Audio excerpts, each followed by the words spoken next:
so pogajanja z stranko SMC glede skupne liste zdaj na mrtvi točki ali se še vedno pogajate, pogovarjate, kje sploh ste glede vaše ponudbe? Dokler se SMC pogaja za vstop v vlado gospoda Janeza Janše, nekako ne vidimo smisla, da se pogajamo o skupnem nastopu na volitvah. Veste, da naš glavni pogoj je bil, da zaradi različnih razlogov mi ne moremo sodelovati s stranko SDS v vladi in to je glavni pogoj. Se pravi, če SMC meni, da lahko sodeluje z SDS-om, potem je skupna lista nemogoča. Ampak ste se kakorkoli, recimo, če bi se ta pogajanja vendarle nadaljevala, ste pripravljeni morda koliko bolj stopiti na stran prošenj SMC, da bi vendarle pol bila ta lista sestavljena in pod nekim skupnim imenom, naprimer liberalni blok, kaj takšnega, ali še vedno vztrajate, da imajo LMŠ večino in pod skupno blagovno znamko LMŠ? Ni vprašanje, kakšno bo razmerje na listi. Vprašanje je, ali bo ta lista pripravljena sodelovati z SDS-om po volitvah. Mi menimo, da ne. Naš cilj je bil zelo jasen, ko smo predlagali sodelovanje s SMC. Prvi cilj je bil skupni nastop na volitvah in zmaga na volitvah in oblikovanje koalicije brez SDS-a. Drugi cilj, ki je bil tudi zelo jasno povedan, je združitev obeh strank. Te dva cilja sta še zmeraj na mizi, ampak seveda, ko se vodstvo SMC, bom zdaj rekel, pogaja o vstopu v vlado gospoda Janeza Janše, je vedno manj časa, da se mi lahko pogovorimo o skupnem nastopu na volitvah. Se pogovarjate tudi o kakšnih? Mislim, ali zdaj, če bi recimo vlada poskus za sestavo Janševe vlade padel, vi še zmeraj ste pripravljeni narediti pač skupno listo SMC? Vedno bolj se počutimo kot rezervno kolo, tako da bomo videli. A se pogovarjate tudi o kakšnih poslanskih pristopih morda? Ne, gledajte, mi se zavedamo, da je nek liberalno-socialni blok smiselen oblikovati, vendar pa menimo, da mora biti zasnovana zaupanje pa iskrenosti ter pa zelo jasni ločnici od tega, s kom se lahko sodeluje in s kom ne. Strankami, ki počasi posegajo v polje skrajne desnice, pač naš liberalni blok ne more sodelovati. Kaj pa, če bo prišlo do drugega kroga, a ste v tem primeru stojite na tem, da ne boste dali glasov za kakšno drugo koalicijo, ki se bo mogoče oblikovala, če se začrva ne bo, če prvi krog ne bo uspešen? Mi smo zelo jasno povedali, da so za nas edina opcija predčasne volitve in na tem stališču še vedno stojimo. Tudi če pride do kakšnih poskusov neke nove, drugačne levo-sredinske koalicije brez SDS-a, torej vas ni zraven? Smo realisti in zelo težko si predstavljam, da bi oblikovali koalicijo, v kateri bi bila tako Nova Slovenija kot Levica. Ali bodo upokojenci zmagovalci te situacije? Danes je vendarle nekako redna uskladitev pokojnin, obeta se tudi izredna, pa ne vem kaj, očitno je bazen upokojencev vendarle tako močan, da si vse stranke zdaj tako leve kot desne nagovarjajo. Kaj menite vi? Vlada je v svojem slabem letu in pol naredila kar nekaj ukrepov, med njimi bilo tudi področje pokojnin. Redno in izredno so se usklajevale, tudi zakon o pokojninah je bil sprejet in ta redna uskladitev, ki se je zdaj zgodila, je pač posledica delovanja vlade v lanskem letu. Še enkrat bi še nekaj povedal, nekaj je bilo to vprašanje. Vsi skupaj se bomo morali zavedati, da vlada ni posamezen minister. Da ko je nek uspeh na področju pokojnin, je to uspeh cele vlade. Ko je neuspeh na področju nekega javnega razpisa, naprimer Glinščica zdajle, je to pač neuspeh celotne vlade. Seveda je odgovornost tistega ministra, ki to pokriva, malo večja, ampak če bojo naše vlade prihodne delovale na enak način, kot so pretekle vlade, da vsako ministrstvo ureja svoj vrtiček in se bori samo za neke svoje stvari in s tablami stojijo ter kažejo, kaj vse so dosegli, je to napačen pristop. Mi lahko uspemo samo kot neka ekipa v povezovanju. In ta vlada je v teh letu pa pol delovala dobro in do proračuna tudi enotno. Potem so se pa zgodile različne stvari in odgovornosti na vseh, da smo prišli danes do tukaj, kjer smo. Hvala lepa. Povejte, kaj se zdaj dogaja s koalicijskimi pogovori, menda od prejšnje srede zvečer niste sedeli, Še vedno nimate osnutka koalicijske pogodbe, kaj se dogaja? Ja, pravzaprav od točke, ko smo mi poslali svoje vsebinske prioritete, se resnično ni zgodilo nič kaj, torej še vedno smo na tem, da govorimo vsako o svojih prioritetah, jih skušamo seveda čim bolj vsebinsko razdelati in tudi finančno ovrednotiti. Glede na to, da smo mi svoje zahteve dali že v prejšnjem tednu, smo tudi danes za poslansko skupino predvsem še enkrat pregledali mičkeno bolj v detajle, kaj vse te vsebinske prioritete, ki so pomembne za Desus, nosijo. Jaz sem poslance zaprosila, da so do danes tudi ene finančne ocene še teh posledic mičkeno bolj natančne, kot je bila prva ocena podali, in predvsem smo jih danes porangirali, torej po kakšnem rangu, glede na to, da vse najbrž ne bojo izvedljive, imajo veliko finančno težo, smo se danes pogovarjali o tem, kako jih ovrednotiti po vrstnem redu, da bi vendar v primeru, da se bomo naprej pogajali, jih ovrednotili po kakšnem vrstnem redu bi jih pogojevali. Če smo takrat govorili o 2 milijardah, koliko zdaj, ko ste izračunali in pač dorekli prioritete, o koliko denarja zdaj govorimo, ko se tiče vaših pogojev? Ja, v bistvu tisti znesek 2 milijard je bil vrednoten za 2 leti. Jaz moram poudariti, ker so najprej vsi zastrigli, da je to popolnoma nerealna ocena. Torej v prvem letu so ocenjene te prioritete, če vzamemo vse skupaj, na približno 900 milijonov evrov in v drugem letu, glede na to, da znesek že za zakon o dolgotrajni oskrbi naraste potem na 1 milijardo in 100 milijonov evrov. Torej seštevko je res 2 milijardi. Pa vendar, mi smo se danes dogovorili, da so prioritete rangirane vse približno za nas, čeprav prvi 2 sta dosti enakovredni po vrstnem redu. Prvi je odprava krivic, ki so nastale v obdobju ZUJF-a, potem druga prioriteta je sprejem zakona o dolgotrajni oskrbi skupaj z zdravstveno reformo, torej z svežnjem zakonov zdravstvene reforme, tudi z, se pravi, vprašanjem dopolnilnega zdravstvenega zavarovanja, kjer se ocenjuje za prvo leto na približno 250 milijonov evrov, se pravi dolgotrajna oskrba, potem na tretje skrajšanje obdobja za zvišanje odmernega odstotka iz 6 na 4 leta, potem četrta prioriteta je ureditev vdovskih in kmečkih pokojnin in pa peta prioriteta izgradnja domov, torej prednostno zagotovo vsaj 2 domova letno iz javnih sredstev in potem, kolikor bi se pojavile še kakšne druge iniciative, o katerih mi konstantno govorimo, različnih alternativnih oblik sobivanja, tudi kakšnih javno-zasebnih partnerstv, potem bi seveda še tiste skušali podpreti in šesta prioriteta potem demografski sklad. Kaj bo, kdaj boste imeli kakšne organe stranke, na katerih boste odločali, kako naprej, ali tej desni vladi zagotoviti dovolj glasov za izglasovanje Janeza Janše? Mandatarja, kaj bo rekel gospod Franc Jurša v ponedeljek, torek, če se ne motim, predsedniku države? Torej pravzaprav v tem trenutku jaz ne vidim, da bi imeli kakršenkoli argument, ki bi lahko narekoval sklic organov stranke. Organi stranke so dali nam mandat, se pravi priprave na volitve in pa pogovore. V tem trenutku v bistvu organi stranke nimajo odločati o čem, glede na to, da niti nimamo odgovorov na naše vsebinske prioritete. Jaz vendar mislim, da moramo počakati, ali uspemo na tem vsebinskem delu, ki se ga je nekako imenovalo nek drugi krog, kolikor v tem vsebinskem delu ne uspemo, pogajanj itak naprej ne bo in v tem primeru organi stranke nimajo odločati o čem, mi se naprej pripravljamo na volitve, kar itak počnemo. Jaz delam v tem trenutku krog obiskov po Sloveniji, po pokrajinskih odborih, kjer se pretežno pogovarjamo o volitvah. Jaz sicer dam informacije, kaj se na pogovorih dogaja, ampak kot rečeno, nekega argumenta za sklic organov nimamo, torej računamo, da jih bomo sklicali v tednu po naslednjem tednu, kolikor se bo v naslednjem tednu kaj pomembnega odvilo. Imate danes kakšne? Kakšne pa so kadrovske želje Desusa? Mi smo svoje kadrovske želje povedali na prvem sestanku, povedano je bilo, da to bo sicer sledilo v zadnjem krogu usklajevanj, če se uspemo, ko se uspemo vsebinsko uskladiti, da se bi o kadrih pogovarjali čisto se pravi, zadnjih pogovorih. Torej naše želje so bile jasne, mi smo rekli, da si želimo ohraniti Ministrstvo za kmetijstvo, da želimo enega od resorjev, ki ima ključen vpliv na sprejemanje tistih naših prioritet, torej ali Ministrstvo za delo, družino, socialne zadeve, zadeve ali Ministrstvo za zdravje, ker bo dolgotrajna oskrba, in pa predlagali smo ustanovitev urada za demografska vprašanja, ki bi na nek način delal koordinacijo med vsemi resorji in na ta način seveda tudi skrbel za izvedbo tistih vsebin, ki smo jih mi kot prioritete zastavili. Ampak o tem se nismo nikoli nič pogovarjali, še vedno pa mi vztrajamo pri teh naših kadrovskih zahtevah. Tako, na prvem sestanku uradnem smo jih povedali. Kakšna pogajanja imate danes ob 19. uri, da ste morali premakniti obisku na Dolenjskem?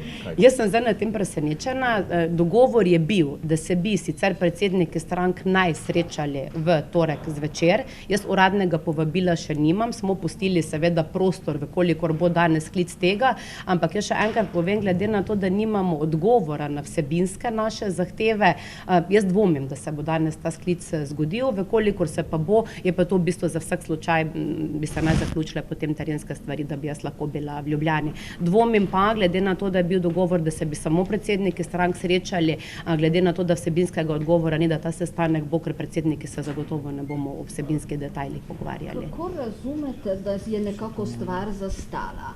Ali mogoče gospodu Janšu še ni resnično do tega, da bi se daj sestavil, ali vas pusti, da se malo medite in da boste do vaše zahteve se malo V bistvu zelo težko odgovorim, resnično, ne, te scenarijev ali pa teh različnih ugibanj je zelo veliko. Nam v bistvu ta čas ustreza v toliko, ker lahko te vsebinske prioritete, ki smo jih dali, resnično razdelamo in jih tudi finančno dobro ovrednotimo.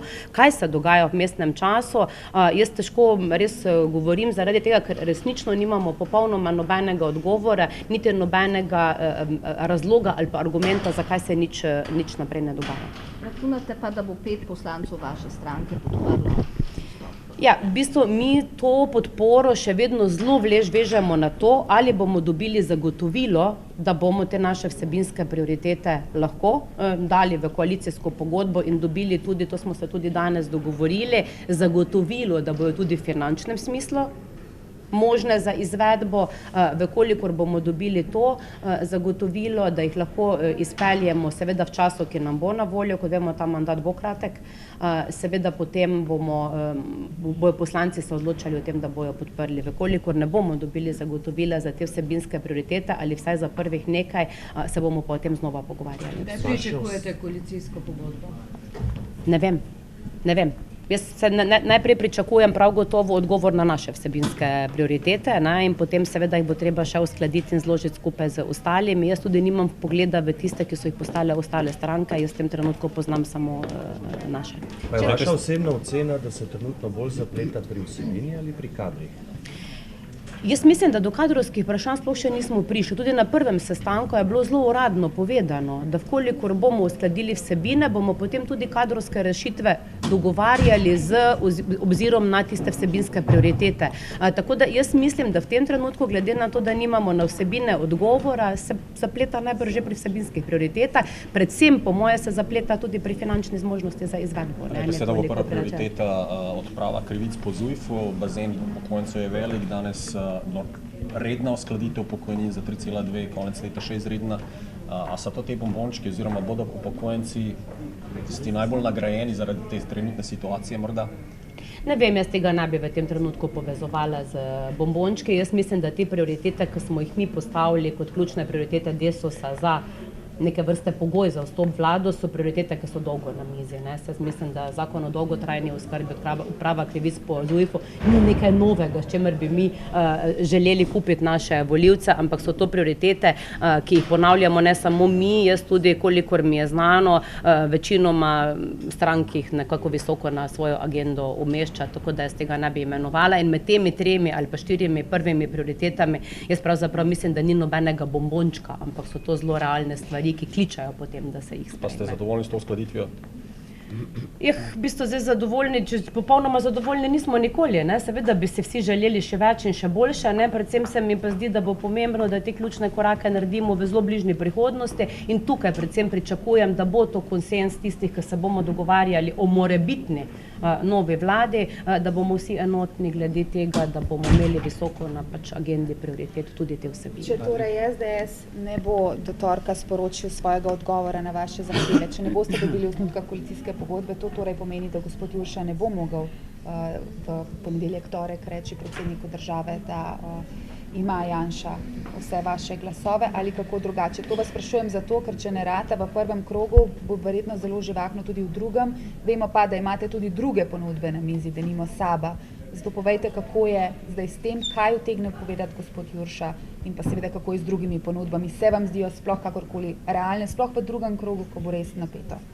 Torej, v tem trenutku jaz še vedno pričakujem, da v tem tednu zagotovo se bo še kaj odvilo, da bomo tudi glede na to, da je začetek tedna, da bomo v tem tednu dobili še kakršenkoli feedback in tudi glede na to, da je datum drugega kroga pogovorov pri predsedniku že znan. Vkolikor ne bomo dobili, kar ste me vprašali, seveda gospod Jurša ne bo pristal na to oziroma ne bo mogel dati odgovora po naši želji ali pa pristanku, ker smo se jasno dogovorili, da so vsebinske prioritete tiste, s katerimi pogojujemo drugi krog ali pa nadaljevanje drugega kroga pogovorov. Če se v tem tednu nič ne zgodi, torej našega odgovora pri predsedniku v tej smeri ne bo in kot že rečeno, mi na terenu potem nadaljujemo mirno s pripravami na volitve. Samo še to, ali morda pričakujete kakšno spremembo v vaši poslanski skupini, bo kdo prišel morda? Ne, jaz zaenkrat ne pričakujem, sploh ne, da bi kdo odšel. Jaz mislim, da smo danes imeli zelo usklajen vsebinski sestanek, smo zelo enotni glede naše odločitve ali pa naših stališč na predlagane vsebine, tudi nimam pa nobene uradne, razen tistega, kar kroži po kuloarjih, nobene uradne, niti prošnje, niti pogovora na temo, da bi kdo pristopil k nam. Bi pa seveda bili veseli, če kdo pristopi. Ne? Jaz se ne bi nobenega novega poslanca branila ali pa se mu ubirala. Ste koga povabili? Tako neuradno? Ne. V bistvu edini tisti neke vrste, ne vem, spin ali kakorkoli je z gospodom Kramarjem, ampak na tistem ni res popolnoma nič, midva nisva nobenega uradnega pogovora, razen ene izmenjave, mičkeno par stavkov imela tukaj, torej v tem trenutku čist nič oprijemljivega, da bi kdo kakorkoli prihajal ali odhajal iz poslanske skupine. Nas je 5. Hvala. Mogoče najprej, gospod Han, včeraj smo vas pozabili vprašati v soboto, ki je gospod Janša rekel, da kliče tiste, da se iz gozdov vrnejo. Ste se morda vi v tem pozivu prepoznali, kaj menite v teh njihovih besedah? No, jaz sem star 49 let, tako da 75 let nisem v gozdovih, tako da to se mogo kjer drug prepoznati. Gospod Židan je pred časom že na RTV-ju, ko je bilo neko manjše soočenje po odstopu, omenjal, da ga skrbi, da bi se predsednikom strank prisluškovalo, se jim zasledovalo in tako naprej. Danes tudi eden od portalov piše nekaj v zvezi s tem. Ali vi oziroma vaši poslanci kaj vejo o tem, da bi se komu zasledovalo, prisluškovalo? Ne, jaz tega ne vem. Tudi jaz sem bral na Požar Reportu to zgodbo. Zdaj, če 1% res je to zaskrbljujoče. Jaz se pa vseeno v tej državi počutim vendarle varnega in svobodnega. Zdaj, vi ste spremljali že več oblikovanj novih vlad. Je tukaj le kaj drugače? Imate občutek, da se zavlačuje, hiti? Kaj? Ne, mislim, to, da je histerija v državi, to vsi vidimo. Ne? Pisma z leve, pisma z desne, prihajajo strašenje s takšno drugačno vlado, pogovarjanje o kadrovskih zadevah, to smo že vse v zadnjih letih videli. Zdaj, ključno je, da bom rekel, ta liberalni del se razgrajuje do konca in se bo verjetno razgrajeval še kar nekaj časa in zato imamo danes to. Naprimer, mi smo v tem obdobju imeli levih sredinskih strank veliko, pa vlad, in nobena liberalna sredinska stranka ni zdržala do konca. In Socialni demokrati smo vedno pomagali pri tej situaciji, vedno pomagali graditi, pa na koncu zmeraj malo izigranih, zato ker nekateri niso zdržali te pomembne funkcije peljati naprej. Zdaj, kaj se bo naredilo pri tem sestavljanju vlade, jaz ne vem. Me pa strah, da jih bo 28. februar prehito, ker kakor vidim, do 28. februarja ni veliko in če se želijo vsebinsko, kadrovsko dogovoriti, jaz mislim, da jim čas ni na njihovi strani. Strah, da ne bodo sestavili? Ja, mislim, mene ni strah, da ne bodo sestavili. Jaz mislim, da je fajn, da gremo naprej časne volitve, ampak strah pa me je, ker vidim, kako ta moment država funkcionira. Država se je ta moment ustavila, ne funkcionira, projekti stojijo, razpisi stojijo, zadeve stojijo, na ministrstvih ljudje, bom rekel, čakajo nove gospodarje in to seveda za državo ni dobro. Če napovedujete torej drugi krog? Jaz mislim, da seveda do idej v drugem krogu bo prišlo. To govorim na politični, ne da kjer kaj napovedujem, ampak sigurno bojo tisti, ki zdaj želijo ostati še v parlamentu, bojo poskušali v drugem delu s kakšnimi mandatarji, tehničnimi mandatarji. In takrat boste verjetno tudi vi pod pritiskom, zlasti strani kakšnega SAB-a, kako boste takrat ravnali? Boste pripravljeni za kakšno oblikovanje neke začasne vlade ali vztrajate pri volitvah? Mi nismo bili krivi, da je levosredinska vlada ni obstala. In mi nismo tisti, ki bi omejevali, da bi levosredinska vlada še naprej delala. Hočem povedati, da prvo bo mogel povedati LMŠ, če bi, bom rekel, v neki drugi sestavi sploh lahko deloval kot stranka s 13 poslanci in podprla enega drugega mandatarja. Ko bojo oni povedali, ko bo povedala Levica, potem je še na nam, da se tudi mi izrečemo. So pa za nas pomembne vsebine, bistveno bolj, kot pa zato, da ostanemo še 2 leti na stolčkih. Čeprav razumem, vi ne dajete prav dosti možnosti, da bi Janez Janša sestavil vlado? Ne, pa moram povedati, ne, zato ker, pa ne da bi podcenjeval Janeza Janša nasprotno, ampak če bi imeli, bom rekel, mašno narejeno, bi že povedali. Jaz mislim, da imajo težave, ne Janez Janša, ampak druge stranke, ker se ne morejo odločiti. Kdo bo zavezal to mašno? Ja, paket je pripravljen, mašne še ni. In to, bom rekel, čakajo, da bo Janez, da bo zavezal mašno, ampak te mašne po moje kar tako ne bo, ker Janez Janša ne bo zavezal mašne, da ne bo darilo polno.